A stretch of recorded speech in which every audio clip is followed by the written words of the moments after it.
तो Indian basically हमें नज़र इसी वजह से आते हैं क्योंकि उनका जो एजुकेशन सिस्टम है वो पूरी दुनिया में वेल रिनाउंड है, लोग उन्हें जानते हैं और उन्होंने जाके परफॉर्मेंस भी दी हुई है। आप चाहें आप माइक्रोसॉफ्ट बनाइए, यूट्यूब बनाइए, तो वो इंडियंस ने बनाई है ना, वहाँ जाके काम किया, अपना नाम बनाया है। उनकी जो एजुकेशनल डिपार्टमेंट है वो इतना वेल डेवलप्ड है कि एक वहाँ पे दुनिया का एक इतना दुनिया को भी नज़र आता है कि वहाँ पे इतना स्ट्रक्चरल एक एजुकेशनल सिस्टम बना होगा, तो दुनिया जाहिर सी बात उसे प्रेफर करेगी। How do you see this madam, अगर नरेंद्र मोदी की G20 लीडर समिट में जस्टिन ट्रूडो आ जाएं तो एक तरफ लड़ाई चल रही है और एक तरफ इंगेजमेंट चल रही है। Kind of cooperation Canada wants from India वो साफ ही नहीं है। What is the reason for it? Because it is spoiling his relations. Trudeau जिन्होंने इतना बड़ा एक क्राइसिस क्रिएट कर दिया, ना तो ऑस्ट्रेलिया ने उनकी मदद की, ना अमेरिकन ने, ना बरतानिया ने, लेकिन वो इस लीडर समिट में दोबारा आ रहे हैं, इसका बाइकआउट भी नहीं कर रहे। How do you see this Justin Trudeau के लिए ये कितना को कई लोगों ने इसको सेटबैक कहा। और नमस्कार दोस्तों, जय हिंद। कुछ महीने पहले ही भारत में G20 की काफी बड़ी मीटिंग हुई जिससे सभी बड़े देशों से उनके प्राइम मिनिस्टर और प्रेसिडेंट भारत में आए। इसमें बड़े बड़े नाम भी थे। मीटिंग खत्म होने के बाद एक काफी बड़ा किस्सा हुआ। ट्रूडो का विमान 3 दिन तक उड़ नहीं पाया और ट्रूडो ने गुस्से में आकर कनाडा पहुंचने के बाद हमारे प्राइम मिनिस्टर नरेंद्र मोदी जी पर काफी बड़े एलिगेशंस लगाए। ये उन्होंने कनाडा में हो रही खालिस्तानियों की हत्या पर भारत को दोषी ठहराया है और उनके पास सबूत है, ऐसा भी कहा। पर कनाडा है सारे सबूत देने में असमर्थ रहा, तभी जाके बाकी सारे देशों से भी ट्रूडो के ऊपर काफी निंदा हुई। और आज फिर से एक G20 की वर्चुअल मीटिंग भारत में होने वाली है और इसमें जस्टिन ट्रूडो भी शामिल होने वाला है। देखने वाली बात तब होगी जब मोदी के सामने ट्रूडो होगा और फिर से एक बार ट्रूडो को जलील करने का मौका हमारे प्राइम मिनिस्टर मोदी जी को मिलेगा। ये जो पन्नू है is a designated terrorist in India, this is what the Indian say. तो ये how do you see this के वो तो है ही है, लेकिन फाइनेंशियल टाइम्स की स्टोरी अभी as we are speaking this has emerged. So do you think ये एक इंडिया के लिए चैलेंज भी बनता जा रहा है? ये बहुत सारे इंडियन जर्नलिस्ट इस स्टोरी को शेयर कर रहे हैं कि अमेरिका ने इस सिख जो है सेपरेटिस्ट के कत्ल का जो प्लान था उसको एक जिसे वो कहते हैं ना नहीं कामयाब होने दिया। और सुनने में ये आया, फाइनेंशियल टाइम्स की स्टोरी मैं आपसे शेयर कर रहा हूँ कि अमेरिका ये भी कह रहा है कि हमें ये शक है कि जो इंडियन जो गवर्नमेंट है उसकी इसमें इन्वॉल्वमेंट है इस असैसिनेशन के अंदर। आप कैसे देखती हैं ये इंडिया के लिए कितना को बड़ा मसला बनता जा रहा है? क्योंकि हमने देखा बहुत सारे लोग जो हैं कभी बरतानिया में, कभी ऑस्ट्रेलिया में, अमेरिका में, कनाडा में। डू यू थिंक जो इंडिया में घर के अंदर एक यूनिटी दिखाई जाती है? आपने देखा होगा जब भी कुछ इस तरह की चीज होती है तो सारा मीडिया लोग इकट्ठे हो जाते हैं, इवन जो कांग्रेस जो है वो भी खामोश हो जाती है, वो बोलती नहीं है इतनी ज्यादा। How do you see this? ये जो अभी जो मैं आपसे स्टोरी शेयर कर रहा हूँ, मैंने just saw this on Twitter, financial times की, और बड़ा क्रेडिबल अदारा है financial times, we can not say कि क्वेश्चन मार्क ऑन। बिल्कुल नहीं सर, बिल्कुल चैलेंज तो है इंडियन गवर्नमेंट के लिए। डेफिनेटली इस किस्म की बातें आ रही हैं और अभी इलेक्शंस भी आगे आ रहे हैं और ये भी कहा जाता है कि जब इलेक्शंस नजदीक होते हैं तो इस किस्म की बातें आती हैं।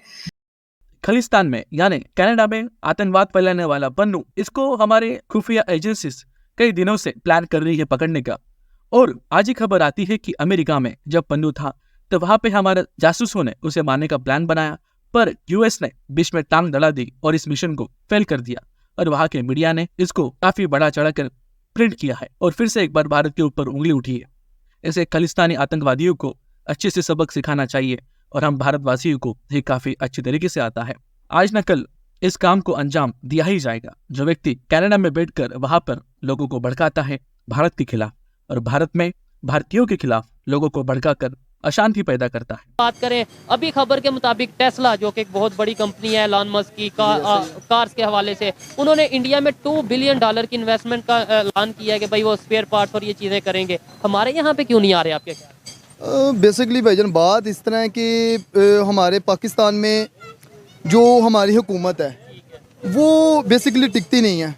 कभी इमरान खान आ गया, वो जल से निकाल लेता है, जुलूस निकाल लेता है, कभी तरीके लबैक वाले निकाल देते हैं, कभी हमारी आ जाती है हुकूमत ये नून लीग की।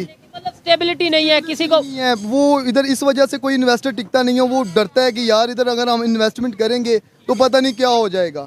जाहिर बात है जो बिजनेसमैन है वो सबसे पहले ये सोचता है कि ऐसे कंट्री को सिलेक्ट किया जाए जहाँ पे इन्वेस्टमेंट सेव रहे, और ये बिजनेसमैन बहुत अच्छे तरीके से इन चीज़ों को जानते हैं, समझते हैं। इंडिया की बात करें, वहाँ पे क्या आप समझते हैं, वहाँ पे बड़ी बड़ी कंपनीज हैं वो जाती हैं, ना सिर्फ इन्वेस्ट करती हैं बल्कि वो उनकी ख्वाहिश होती है कि हम उनके साथ बिजनेस करें। टेस्ला का भारत में आना लगभग मुमकिन हो चुका है और लगभग $2 बिलियन का यानी लगभग 17,000 करोड़ का इन्वेस्टमेंट प्लान टेस्ला ने भारत के लिए बनाया है और जल्द ही टेस्ला भारत में आने वाला है।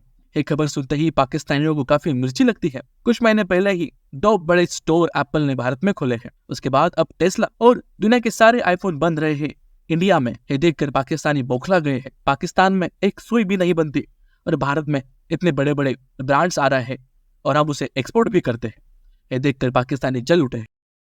कोई बंदे का खानदान बड़ा है तो उस बंदे को प्रेफर किया जाता है, इसीलिए इंडिया को एक बड़ा मुल्क समझा जाता है क्योंकि वो डेवलप्ड है, पाकिस्तान से ज्यादा डेवलप्ड है। नहीं, उसकी रीजन ये है कि उधर आबादी ज्यादा है इसलिए बड़ा country आबादी है।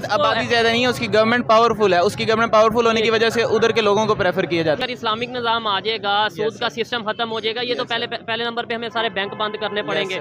फिर उसके बाद वर्ल्ड बैंक, IMF या जितने भी कंट्री से हम लोन पे पैसे लेते हैं वो हमें कैसे देंगे, वो तो हमें देंगे। इसराइल ने ये अनाउंस किया था कि भाई वो चाहते हैं कि तकरीबन 1 लाख इंडियन वर्कर्स को वो वीज़ा दें ताकि वो वहाँ पर आके जॉब करें, उनके साथ मिल के काम करें। अभी खबर ये आ रही है कि US भी ये चाहता है कि वो वहाँ पे जो एम्प्लॉयज़ हैं या वर्कर हैं वो इंडियन होने चाहिए। पाकिस्तान में भी बड़ी तादाद में बेरोजगारी बढ़ती जा रही है। पाकिस्तानी पब्लिक से बात करेंगे कि फॉरेन कंट्रीज़ में हमारी डिमांड उस तरीके से क्यों नहीं है जैसे नेबर कंट्री की है। फॉरेन कंट्रीज़ में हमें उस तरीके से जॉब्स क्यों नहीं मिल पाती जिस तरीके से नेबर कंट्रीज़ के लोगों को मिलती है। क्या इसमें एजुकेशन का कोई फ़र्क है, क्या इसमें ट्रस्ट इश्यूज़ हैं, या फिर इसके अलावा कोई और इश्यूज़ हैं।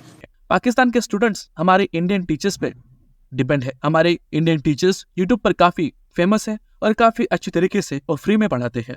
पाकिस्तानी स्टूडेंट्स इसका पूरा लाभ लेते हुए उनकी इंग्लिश, फिजिक्स, मैथ्स, केमिस्ट्री काफ़ी अच्छा स्ट्रॉन्ग करते हैं। वहाँ के PhD स्टूडेंट्स कहते हैं कि उन्होंने फिजिक्स, केमिस्ट्री, मैथ्स ये भारतीय टीचर्स से यूट्यूब पर सीखा। इससे बड़ी हमारी बात क्या हो सकती है। कैसे गरीब देश के बच्चों के लिए भी हम काम में आते हैं। आइए देखते हैं इस वीडियो में। जय हिंद। अगर ऑनलाइन जाए ना यूट्यूब पर, आपको बेस्ट टीचर किसी भी सब्जेक्ट का हो इंडियन मिलेगा। इवन के फिजिक्स का एक टीचर है, खान सर नेम है, मिलियंस में उसके व्यूअर्स हैं। खान सर। इस तरह इंग्लिश में इंडियन टीचर्स हैं बहुत ज़्यादा। तो हर फील्ड में उन्होंने बहुत। आपको तो नाम भी याद है, मुझे लगता है आपने तालीम अपने कॉन्सेप्ट जो क्लियर है वो उन्हीं के टीचर से की है। मैडम मैं आपको एक फ्रैंक बात बताऊं, मैंने इंग्लिश इंडियन से सीखी है, इंग्लिश सारी, स्पेशल इंग्लिश ग्रामर। जो फिजिक्स है ना, मैं सारे पाकिस्तानियों को रिकमेंड करता हूं कि आप लोगों को किसी भी टीचर के पास जाने की ज़रूरत नहीं है। खान सर के यूट्यूब चैनल पर जाएं, आपको इतनी फिजिक्स आएगी जिस तरह एक मतलब आपको। इंडियन है, इंडियन है, खान सर इंडियन है।